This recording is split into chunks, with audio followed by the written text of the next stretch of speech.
veteran, I'm a soldier, I try and be a friend, but more importantly, I'm a human being and I am a work in progress.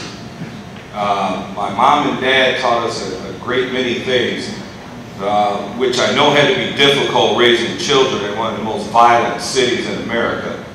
But the most important thing that they taught us was how to love other human beings and take them as they come to you, which I think is one of the more salient points for why we are here today. Particularly those people who don't want you to care about them, or at least that's what they think. So one of the greatest lessons that I have taken from my family and from my experiences is absolutely that. To love all human beings, however they come to you. We were required to intervene when we were kids, when we were teens, when we were adolescents, when we were adults, if we saw another human being's dignity being stripped from them. We could not come home and tell our parents what we had witnessed without hearing the question, well, what did you do? What did you say? Did you stand idly by? Because tacit approval is just as bad as the act itself. So what have my experiences taught me? I've also been the target of a hate group. I had my home firebombed, not in the deep south, but right here in Minnesota. Good old Minnesota nice. It wasn't in 1964, it was 1994 by a group of neo-Nazis. So I'm a lot of things. I think I'm a quintessential American. My experiences have given me empathy. It has made me, it has forced me to continue to fall back on all those wonderful values that I learned growing up. I'm a public servant, emphasis on the servant. And for any of you who've ever heard me address a group of folks, you know I'm that corny guy. It is my absolute privilege to put this uniform on in service of each and every one of you. Doesn't matter what you look like, how much money you have, call, I'm coming.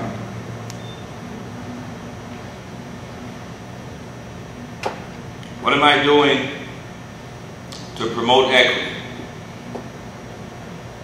I'm doing my level best to ensure that if not now, in 5 years, in 10 years, the St. Cloud Police Department will be more representative of the community at large. We are not there yet. It is still a tough sale. I am working as an ambassador.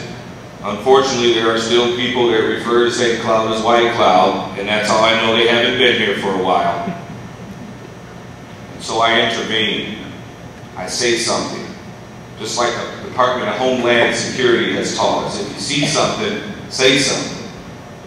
Unfortunately, because these are very sensitive issues, a lot of times we don't say anything because we don't think it's affecting us. Well, of course it's affecting us. If it's affecting anybody, it's affecting all of us. I'm a benevolent agitator, and I'll give you an example of what that means. When I started as a police officer almost 20 years ago, I reported for my first day of duty in Hastings. And if you've never been to Hastings, Hastings has a reputation for being a very closed-minded community, particularly back then. It had to be the county seat of Dakota County. I was working for the sheriff's office. So I showed up for work my first day. I'm happy, I'm proud, I'm starched, uniform on, everything's shiny. The first person I encountered was going to be my new supervisor, unfortunately, had a very myopic view.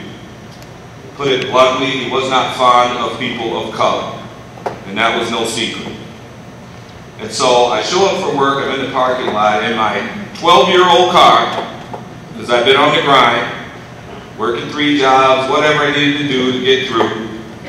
And he looked at me and he said, real condescending like, how'd you get a car like that? And I had 2 inclinations, because I was young, and I was brash, and I'm from Detroit. And we don't play that in Detroit. But I thought about what my parents had taught me, and I remembered You know, maybe that's what this lesson was for. So my response to him, knowing he didn't much care for people of color, was, I married a rich white woman. And he turned about 10 shades of red, and I felt much better than if I had said something derogatory. You gotta know how to love him, right? He wound up working for me one day, so that was a much change. Before I left, he was working for me.